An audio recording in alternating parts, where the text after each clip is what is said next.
Mark Zuckerberg was a Harvard freshman with a gift for computer programming.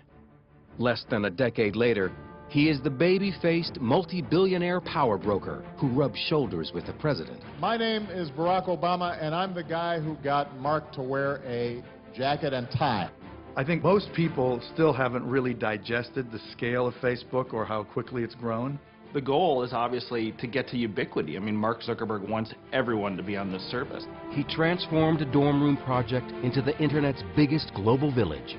The site now has over 900 million users. You can't underestimate how driven Mark Zuckerberg really is. Zuckerberg is just as visionary as Steve Jobs. He's going to prove just as influential as Bill Gates. But for all that success, Zuckerberg has confronted bitter battles and lawsuits over Facebook's origins. One, he wanted to control his own thing. And two, if he's going to go against someone, he's going to crush them. We spent 3 months working with Mark, being essentially led on. We were all blindsided. We had no idea that he was working on a competing product. He has waged an all-out war on his biggest competitors. Facebook and Google's relationship is pretty simple. They just don't like each other. And Zuckerberg has come under fire for pushing the limits on user privacy. Users have less control over private information. They don't fully know how their information is being shared. He's not dealing with just a piece of technology. He's dealing with people and their behavior. And in many ways, he's doing it on the fly. They have amassed this humongous database of information about us because we trusted them.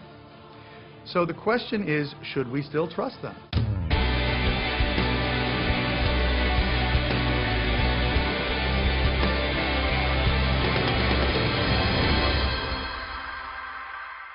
I think that the goal that we went into it with wasn't to make an online community, but sort of like a mirror for the real community that existed in real life.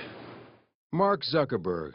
We think we know him because we've seen his life unfold in the Oscar-winning movie The Social Network. The portrait was unsparing, a super geek, intense, cutthroat, brilliant, and socially crippled. I don't understand.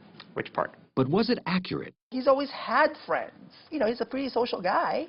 I think the last time I checked, 879 friends on Facebook. This is the real Mark Zuckerberg in rarely seen footage shot at Facebook's first corporate headquarters by young filmmakers in 2005. What are we celebrating, Mark? It's got 3 million users. 3 million users? Yeah. And how long has Facebook been around? Not that long. A little more than a year. Like a little more than a year. At this point, yeah. While Zuckerberg pushes the envelope on user privacy, he opted out of participating in this program. In 2004, at the age of 19, he created Facebook. Today, the 28-year-old CEO has accumulated a net worth estimated at $15.5 billion. Mark's mission from the beginning was about connecting people, and it was clearly based on this theory that if the world were more connected, it would be a better place. But there's a lot of surprises when you really dig deep into the story of Facebook. The biggest single surprise is the peculiar and tenacious personality of Mark Zuckerberg and the depth of his convictions and his consistency. Born in 1984, he grew up in the Hudson River town of Dobbs Ferry, a bedroom community north of New York City. David Kirkpatrick spent 2 years researching a book about Zuckerberg and Facebook called The Facebook Effect. He comes from an unbelievably supportive family in which he's the only son, and he has 3 sisters. So he was kind of the prince, and in fact, I think his parents called him the prince, and he was treated accordingly. So this is a guy without any problem of self-confidence. Computer savvy from the start, Zuckerberg taught himself the complicated computer language C++, and by 9th grade had created a digital version of the board game Risk. Journalist Jose Antonio Vargas interviewed Zuckerberg for his New Yorker magazine profile. He actually created a thing called Zucknet, which is an internal instant messaging system for the family so the computers could talk to each other. I mean, that's kind of the kid he was. When he got sort of tired of his local high school, he decided to go to Exeter prep school, really because he just wanted more challenge. It was at the exclusive Exeter Academy that Zuckerberg and his friend Adam D'Angelo created a music website called Synapse. It was intended to anticipate what your preferences might be And it was very, very popular. Even before he started Facebook, he was fending off offers from Microsoft and others to buy Synapse for well over $1 million. Like a tech world version of an all-star athlete, big-name companies wanted to recruit him right out of Exeter.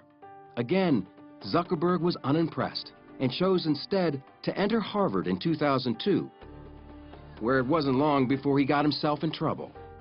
Zuckerberg hacked into the school's computers to collect images of students. Nicholas Carlson is deputy editor at BusinessInsider.com. You can sort of tell that he's a little bit of a troublemaker. He creates something called FaceMash his first year in Harvard, and it's a sort of hot or not for the Harvard community. And then it maintained an entire list of Harvard students and which ones were the most attractive, ranking them by hotness. Ellen McGirt interviewed Zuckerberg for Fast Company magazine. FaceMash worked in kind of a little bit of an icky way. It made people upset. Obviously, people felt mocked or exposed, and it was one of the first big experiences that Mark had with the privacy issues of the masses. Under pressure, Zuckerberg shut down the site. The Harvard Administration Board charged him with breaching security, violating copyrights, and violating individual privacy. But by then, FaceMash was a campus sensation. Zuckerberg had seen his future. At the same time of getting trouble for building this mischievous web tool, he built a mischievous web tool that was really popular. I imagine that he had a couple of sleepless nights worrying about how bad this thing was going to be, and was relieved when it all blew over, but was also incredibly curious about what he could then make next. If you're a genius with genius friends sitting in a dorm room, suddenly the world looks like a big, happy, open place if you can just get into that database. At the time, the technology landscape was changing dramatically. Brad Stone is a senior writer at Bloomberg Businessweek. The internet was really a much different world back in 2004. Friendster really demonstrates that a social network needs to have technical chops. The site goes down all the time, it's unreliable. MySpace also, it's full of ads, it's very distracting. It also begins to have technical instability. At Harvard, Zuckerberg met classmate and future business partner Eduardo Saverin. Author Ben Mesrick is one of the few to have interviewed Saverin about the early days of Facebook. Eduardo met Mark Zuckerberg in an underground Jewish fraternity. The underground scene at Harvard, you know, these were not really fun events. These were kind of strange little social settings, really bad parties, mostly all guys. And so Eduardo and Mark met in this scene, and they became friends pretty quickly because they were both kind of outsiders. FaceMash got Zuckerberg noticed by 3 insiders. Upperclassmen building a social networking site called Harvard Connection, Olympic rowers and twins Cameron and Tyler Winklevoss, with partner Divya Narendra. Harvard Connection was an idea that I'd come up with when I was a junior in college. This was at the end of 2002. The team had been building the site for nearly a year. 2 of their original programmers had moved on, and they desperately needed a new partner. The 3 of us are not computer programmers by trade or practice. We did need an actual programmer to write the actual hard lines of code, and we thought Mark was that guy. The trio reached out to Zuckerberg. He was enthused, excited, and clearly his eyes were lighting up. What happened next sparked a furious battle over how Facebook was actually created.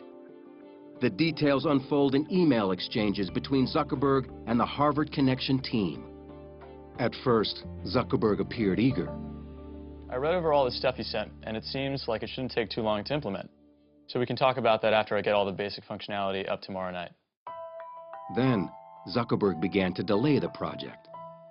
December 4th. Sorry I was unreachable tonight. I just got about 3 of your missed calls. I was working on a problem set. December 10th. The week has been pretty busy thus far, so I haven't gotten a chance to do much work on the site or even think about it, really.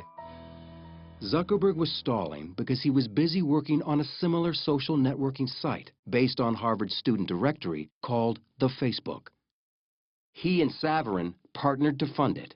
Mark came to him and said, you know, you put up $1,000 and we'll launch this site. And, you know, there were no contracts. These were just 2 kids in a dorm room, really. But that's where it started. Writer Nicholas Carlson interviewed more than a dozen people involved in the founding of Facebook and found instant messages retrieved from Zuckerberg's computer he said Zuckerberg sent to Saverin. According to Business Insider, the IM suggests Zuckerberg was deliberately misleading the Winklevoss twins. He says things like, look at this site that I'm working on, Harvard Connection. Haha, they made a mistake. They asked me to do it for them because I'm working on my own Facebook. We were always under the impression that Mark was working on HarvardConnection.com. There was never an indication from him that he could not do the work, didn't want to do the work, or was working on something identical on the side called the Facebook. When he met with the Winklevoss brothers the last time, he saw that he probably should tell them that he's been working on a competing product. He sort of conferred about it with friends. But in the end, he said, you know what I'm going to do? I'm going to blank them. I'm going to blank them in the ear. On February 4th, 2004, just as he was expected to complete work on their site, Zuckerberg and his friends instead launched the Facebook.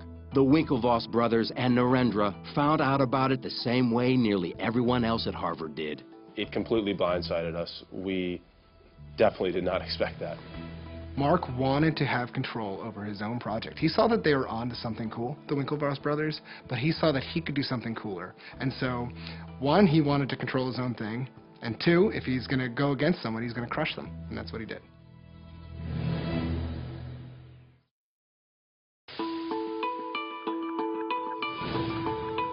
Mark Zuckerberg's new Harvard-based social networking site, the Facebook, was mired in controversy from the start.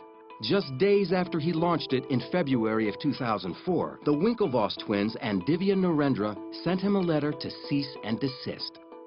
In a nutshell, our complaint against Mark Zuckerberg is fraud, unjust enrichment, and breach of contract.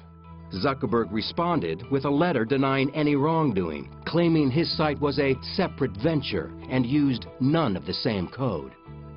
The Winklevoss twins and Narendra would later appeal a $65 million settlement with Facebook.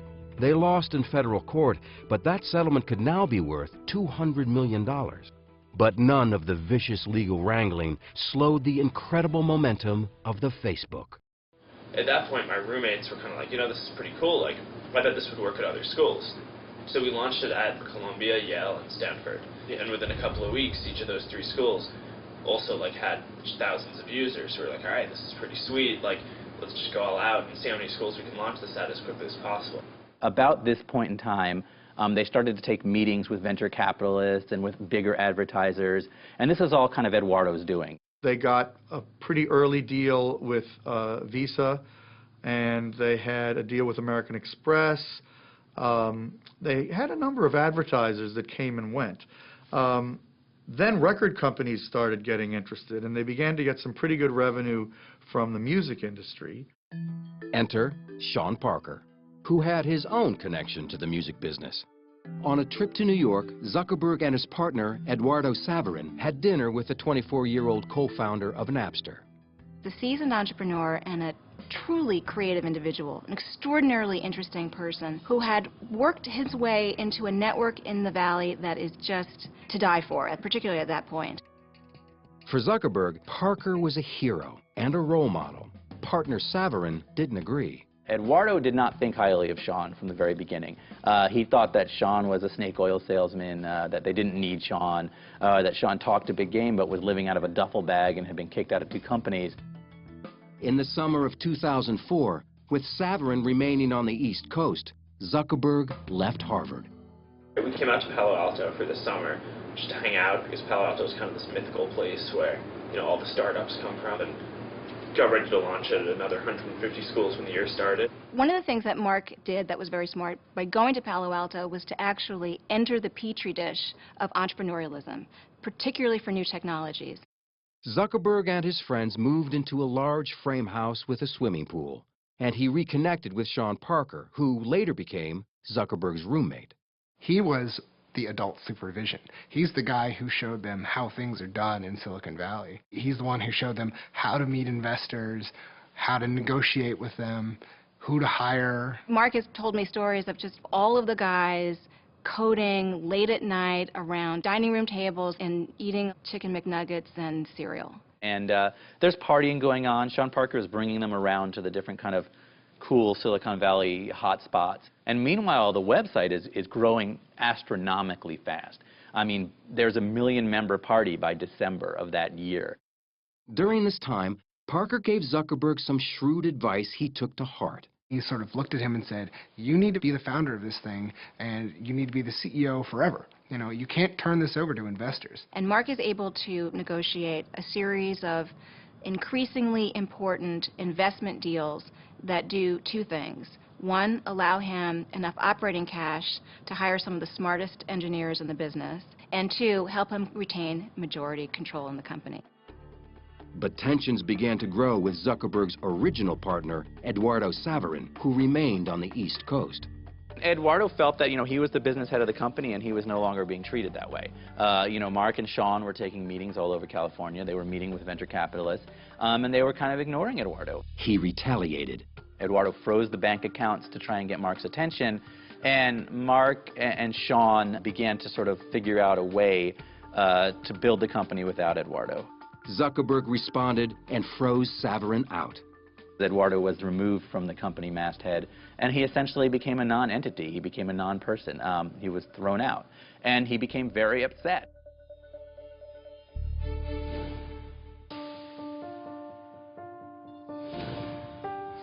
Facebook had 1 million active users on college campuses nationwide, and big money was starting to pour in. Sean Parker, the new president of Facebook, introduced Zuckerberg to Silicon Valley angel investor Peter Thiel, who put $500,000 into the company. Then, in the spring of 2005, the venture capital firm Accel Partners offered Zuckerberg $12.7 million for an 11% stake in the company. And didn't ask for much control at all.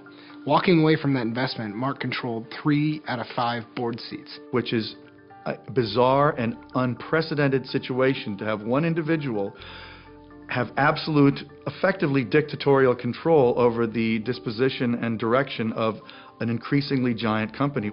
Overnight, the Accel investment gave Facebook a valuation of $100 million. As Facebook's public profile grew, so did Zuckerberg's control. This time, Sean Parker was edged out. In August of 2005, Parker was arrested for suspicion of cocaine possession. Although not formally charged with a crime and immediately released, it led to his abrupt resignation as president of Facebook. He was the primary outside face of the company, and it was felt that somebody who was under any kind of a cloud with drugs was not the right guy to be the public face of Facebook. So Mark reluctantly agreed that he ought to leave. Facebook was growing with remarkable speed, and Zuckerberg moved the company from its frat-like house with a pool to a larger and more conventional space in downtown Palo Alto. 3, 4, 5. But the college atmosphere remained the same.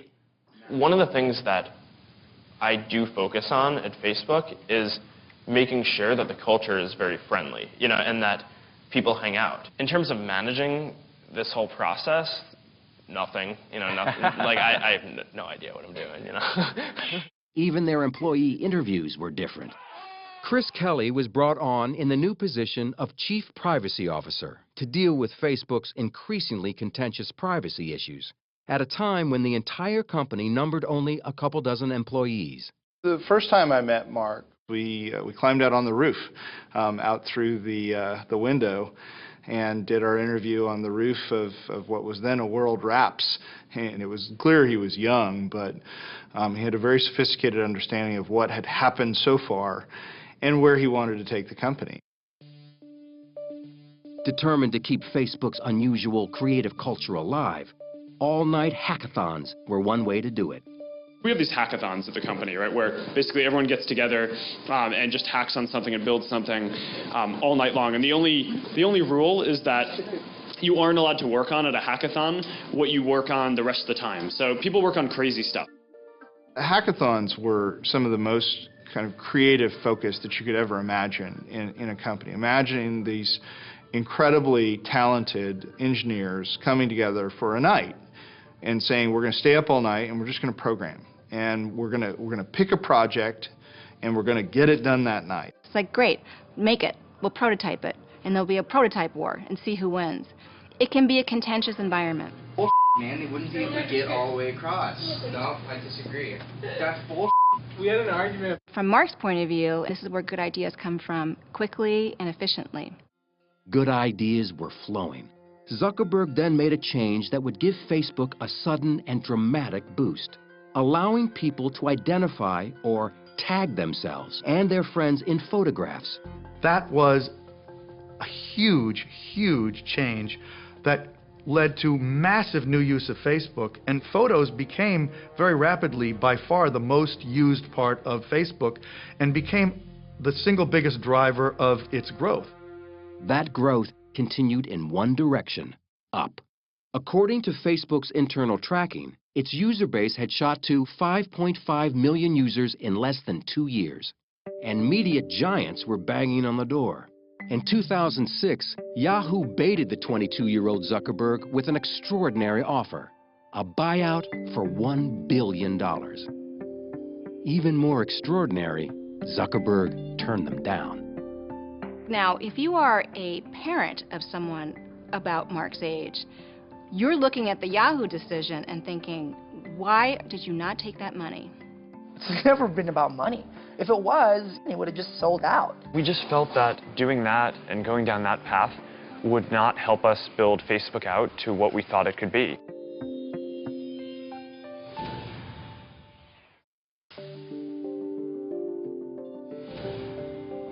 In 2006, Mark Zuckerberg rejected a $1 billion pitch from Yahoo when MTV pushed the ante even higher. Michael J. Wolff was CEO of MTV Networks. Mark had taken me on a walk around Palo Alto and shown me his apartment. And afterwards, we sat down for lunch, and I told him we'd be willing to pay as much as $1.5 billion to buy Facebook outright. His answer was, I think it's worth a lot more. And besides, you've seen my apartment. I don't really need that kind of money. And at the same time, I may never have an idea as good as this one. So I'm not that interested in selling. There was internal strife around it, no question. There were a lot of people who wanted to sell. Ultimately, Mark decided to turn down the offers. Zuckerberg wasn't ready to sell because he had some ideas that he thought would make Facebook even more popular. One of them was called Newsfeed, a kind of real-time wire service of updates about what users were up to. Newsfeed is what everybody is doing at that point, or what they're posting, what they're linking to, the world that they live in, which is really what a newspaper is, right? It's a living, breathing newspaper of people around you. But many Facebook users thought that newspaper sent out too much information and violated their privacy. 750,000 of them launched an online protest. To say that it was unpopular at first is a dramatic understatement. They were under siege at the office. They couldn't leave. They were surrounded by news trucks. Almost 10% of our user base at the time joined the Students Against Facebook Newsfeed group. Zuckerberg was forced to apologize. He wrote his apology note himself. It was probably a good learning experience. When Facebook changed some of the privacy controls, it was an overstep.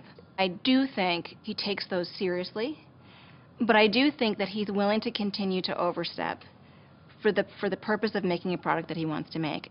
The apology was not a surrender. Zuckerberg was sure that users would get used to this new level of sharing, and he turned out to be right. After tweaking Newsfeed, it became one of the most popular elements of the Facebook experience. It just happened that the first time I ever met Mark was 2 days after that happened. And I can tell you, even though his members were in open revolt, he was not the slightest bit flustered. He had complete confidence that everything was going to work out all right. Zuckerberg decided it was time to take Facebook beyond its college roots and introduce it to the general public. The response was stunning. Membership doubled, shooting up to 12 million by 2006. Zuckerberg radically altered the Facebook experience again when for the first time the 23-year-old CEO invited programmers from around the world to develop apps for Facebook. It was another turning point, expanding Facebook from an insular world of information to a platform. And it was like the gold rush. You open up this wonderful platform and in comes every kind of developer with every kind of idea, from video sharing to games to things that blinked to things that turned into, ballerinos and hippos and just every kind of fun, wonderful thing.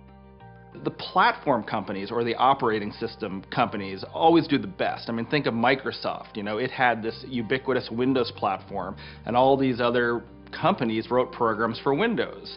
Facebook's really trying to create itself in that model. And in 2007, Microsoft itself entered the picture, this time with a deal Zuckerberg couldn't turn down. And for the first time, the world got a glimpse of what Facebook may really be worth. By the time people were finally getting used to the idea that anyone would pay $1 billion for Facebook, Microsoft comes along and pays $250 million for 1.6% of the company. It was outrageous. It valued the company at $15 billion. This took Facebook from a thing that a lot of people use to a thing that everyone was talking about, the $15 billion company. But for a $15 billion company, Facebook was only making a meager $30 million in profits. To remedy that, Zuckerberg announced a sweeping new advertising system in the fall of 2007. One part of it let companies set up their own Facebook pages and advertise using social ads. Lou Kerner covers social media and owns shares in Facebook. Social ads on Facebook are ads where they would say that your friends Meg and Ryan like Virgin America. And it turns out, not surprisingly, that when you see that your friends like a product, you're more likely to click on that ad. So social ads have been very successful on Facebook virtually from the beginning. But another part of Facebook's new advertising plan, Beacon, gave users far more than they wanted, and they let Zuckerberg know about it. Zuckerberg's made a lot of mistakes. The next mistake, which was a really big one, was Beacon. You go to a third-party e-commerce site and you buy something, and unless you tell it not to, really quickly, it's going to go back and tell all your friends that you just bought a diamond engagement ring. And obviously, that sort of secret revealing can cause a lot of trouble. There was the great rallying cry that Facebook ruined Christmas because suddenly everyone's purchases were being broadcast to their entire network. Zuckerberg really tried to defend it for a while. It took him a while to realize how wrong it was. On December 5th, 2007, Zuckerberg made another apology. He had overreached yet again. But as with previous mistakes, it wouldn't really matter. Facebook was just too popular. And it wasn't long before Zuckerberg was loosening up the network's privacy controls one more time.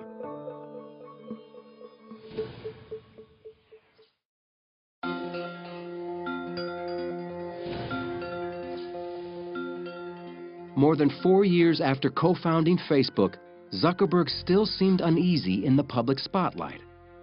What's your next thing you're going to do? Get bought? No. None of these rumors are true, right? This is making me feel very uncomfortable. All right. By 2009, rumors were indeed swirling that Facebook would go public. Instead, Zuckerberg took money from a new investor. Yuri Milner, CEO of the Russian internet investment firm Digital Sky Technologies, offered a $200 million deal for just 1.9% of the company. Deals of that size are kind of never easy. There's a lot of back and forth. This deal was about the vision that we shared, how big this company can get. Everything else was sort of secondary. Milner's investment allowed Facebook to continue to expand, and it kept the development of the company firmly in the hands of its founder. Zuckerberg knew that pushing Facebook advertising even further was the key to continued growth. For years, Zuckerberg believed that Facebook was in a unique position.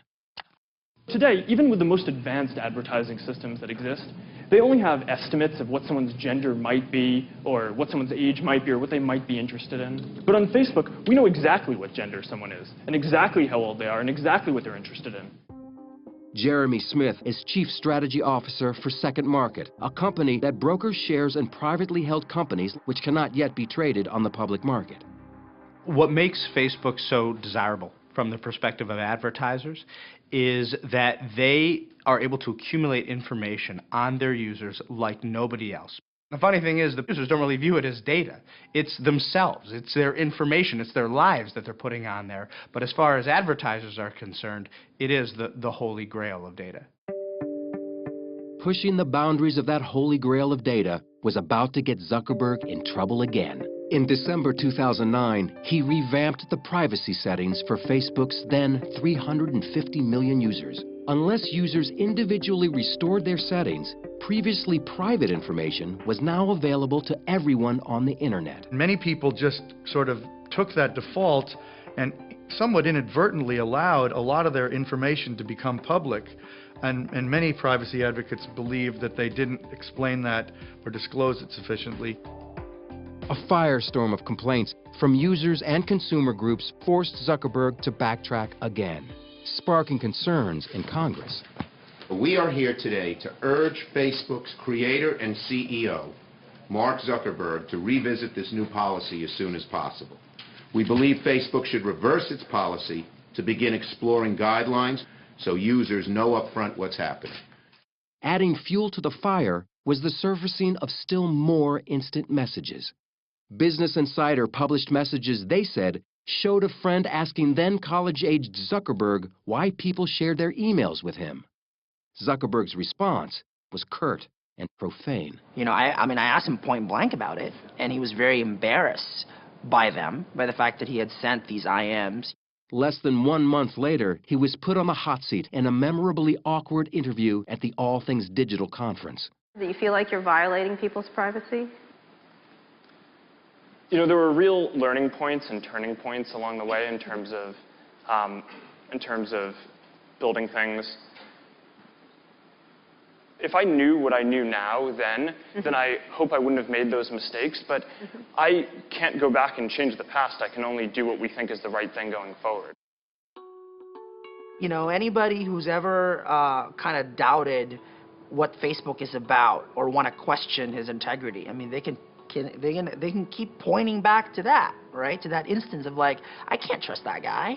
That is going to be our check on him for as long as he remains CEO, you know, and in charge of that company. It's going to be like, okay, you're not that guy. Well, prove to us that you're not that guy. Chris Hufnagel, the director of privacy programs at the University of California, Berkeley, believes Mark Zuckerberg purposefully pushes the envelope on privacy. In most situations where a company does something that's unpopular, they have blowback. They lose the ability to do something. But in Facebook's case, we have something I call blow forward, where they take 2 steps forward, there's some type of public reaction, and they just take a little step back. And so over time, they've been able to open up profiles more and more. Mark does not think you should be a different person at work than you are at the bowling alley, in bed, at school. You know, he basically thinks you should be consistent across all these environments. So that's a very radical view for many older people.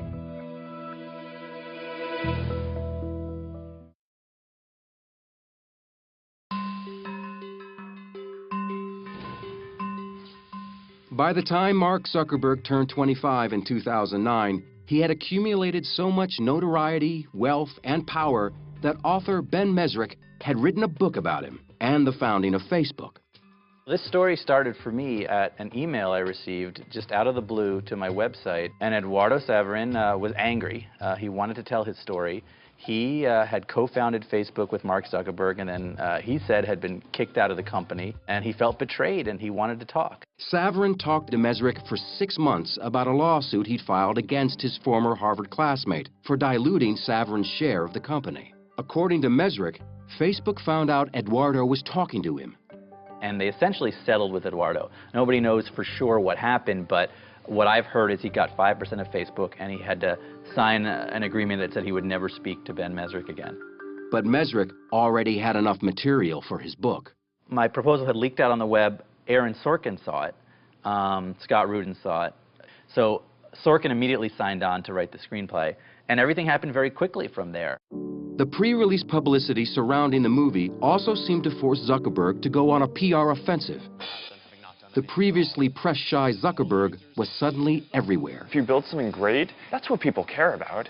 When people don't care about what someone says about you in a movie. He gave Oprah a tour of his house in 2010 and announced on her show a $100 million donation to public schools in Newark, New Jersey. $100 million.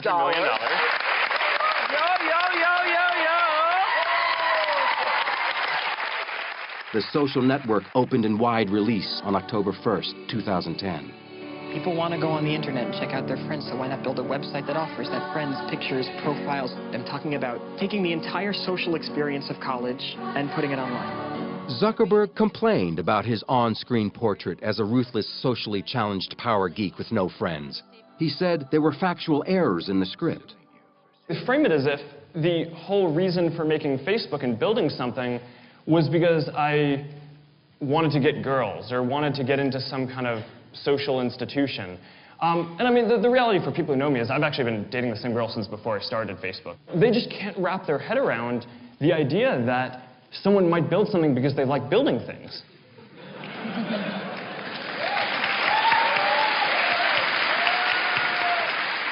Though he initially said he wouldn't see the movie, Zuckerberg ended up taking his entire staff to it. He even showed up on Saturday Night Live. You ever end up seeing the film, the Social Network? Yeah, I did. Cool. Oh, thanks. What did you think? It was interesting. Thank you to the Hollywood Foreign Press for this extraordinary honor. The Social Network won a Golden Globe Award for Best Dramatic Picture, as well as 3 Academy Awards. First Tunisia, now Egypt. What's next? But to an increasing number of people around the world, Facebook wasn't just a Hollywood movie. It was affecting real life.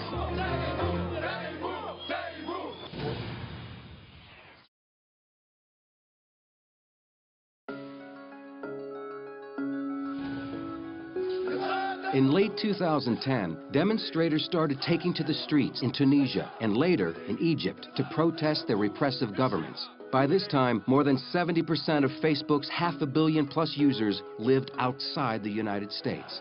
In Egypt, one flashpoint for the anger was a case of police brutality. At the center of the protests was a Google employee who ran a Facebook page.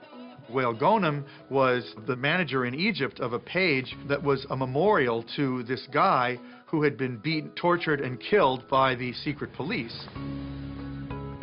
And that group became very, very large, many, many hundreds of thousands of members during the period leading up to the revolt against Mubarak.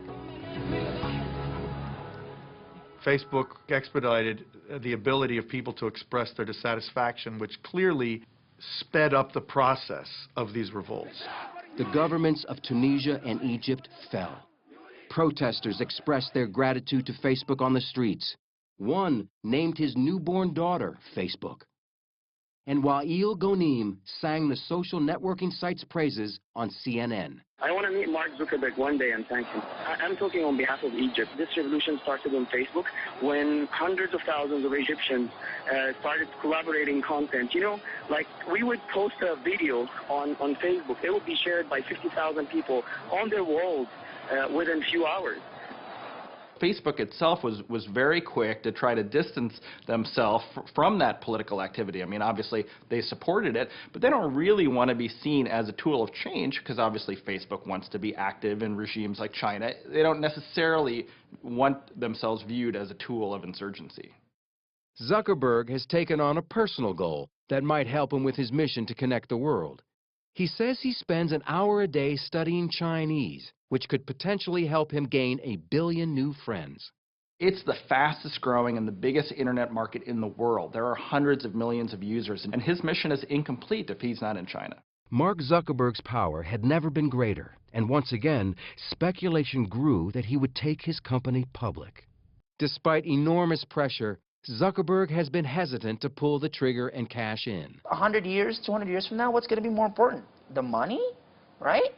Or the fact that he has had this kind of impact? Or the fact that he's, you know, executed and developed and helped evolve this thing that is more than just a technology site and it's more than just a website. And so I think that's why it's never been about money and it's never been about status. When companies go public, it's a tremendous strain on the management. And in fact, on top of all of that, when you go public, you open yourself up to even greater government scrutiny. Aware of that scrutiny, Facebook has amped up their presence in Washington with a team that includes several former White House aides and influential Capitol Hill insiders. Political official after political official will tell you, if you are absent from the debate, you're likely to be the person who kind of gets cut out. And so presence in that debate, particularly when Google and Yahoo and Microsoft and a number of other very large players are spending a lot on lobbying, is a mistake. Today, several Facebook founders, including Mark's friends and classmates, have left the company to start new ventures on their own. They've been dubbed the Facebook Mafia. But much of Silicon Valley talent is on their way in. Top programmers are leaving companies like Google to be a part of Zuckerberg's momentum. And Facebook and Google, the two internet behemoths, are competing in other ways. Ryan Singal is a staff writer for Wired magazine. Facebook and Google's relationship is pretty simple. They just don't like each other. They're really, they're competing cultures. Facebook was sort of young, brash, wild, and Google is like, an algorithm company. Like, these are guys that, like, any problem, there's got to be a way that they can write a little algorithm that'll fix it. It's clear that Google missed the rise of social, and Eric Schmidt has admitted to being flat-footed around Facebook and around social. They've tried a number of things, most spectacularly the Buzz social network. That just hasn't worked. Then, in May of 2011, Facebook was embarrassed when it was revealed that they had launched a secret attack on Google. Facebook is doing damage control after revelations it hired a PR firm to plant negative stories about Google. Facebook claimed publicly it was not a smear campaign, but the exchange revealed just how vicious the competition has become. The whole Burstyn Marsteller flap was really just an in-your-face expression of the animosity that has sprung up not only between these two companies, but almost the personal Shakespearean drama that's playing out between Google and between Facebook, which frankly has a lot of former Google execs who would like nothing more than to supplant their former company. You can't underestimate how driven Mark Zuckerberg really is. He says his mission is to make the world more open and a better place. His mission is also to be number one, right? He wants to be, inscribed on granite above Bill Gates, I think. He is well on his way. Like Gates, another Harvard dropout, Zuckerberg is a fierce competitor. He moved quickly to vanquish rivals Google and Twitter with a stunning acquisition in April 2012. Instagram is off the market in an instant. Facebook likes the photo sharing app so much it's paying $1 billion for it in cash and shares ahead of its IPO. But the app is free and has little known revenue. Still, Facebook may need Instagram more than Instagram needs the money. Instagram has become a photo-sharing competitor and a social network all its own. It was considered a radical and defensive move. Facebook cannot take any chance that any other social network oriented toward photos could really get traction that would compare to theirs. And I think, so there's a preemptive quality to this. Also, I think almost certainly Google was interested and probably maybe forced Facebook to act now. 1 month later, Facebook finally went public in the largest IPO on record for an internet company, making Mark Zuckerberg a multi-billionaire. This is an awesome moment. The CEO in hoodie and sneakers retained tight control of his company with 57% of shareholder voting rights. Facebook has literally changed the world. We've moved from the country to the village to the town to Facebook. It's just getting started, too. I think it's just going to get bigger and bigger and bigger. For a site that's able to move from the dorm room to a site where, my 80-year-old mother and myself and my chiropractor and my third grade class all reunites on the site and we all have something to talk about, it's an achievement. Zuckerberg is just as visionary as Steve Jobs. He's going to prove just as influential as Bill Gates. But he's not dealing with a piece of gadget. He's not dealing with some program. He's dealing with our lives. He's dealing with our identities. So that's why I think we're all going to have to kind of keep him in check, in a way. We make decisions at Facebook not optimizing for, what is going to happen in the next year, but what's going to set us up to really be in this world where every product experience that you have is social, and that's all powered by Facebook.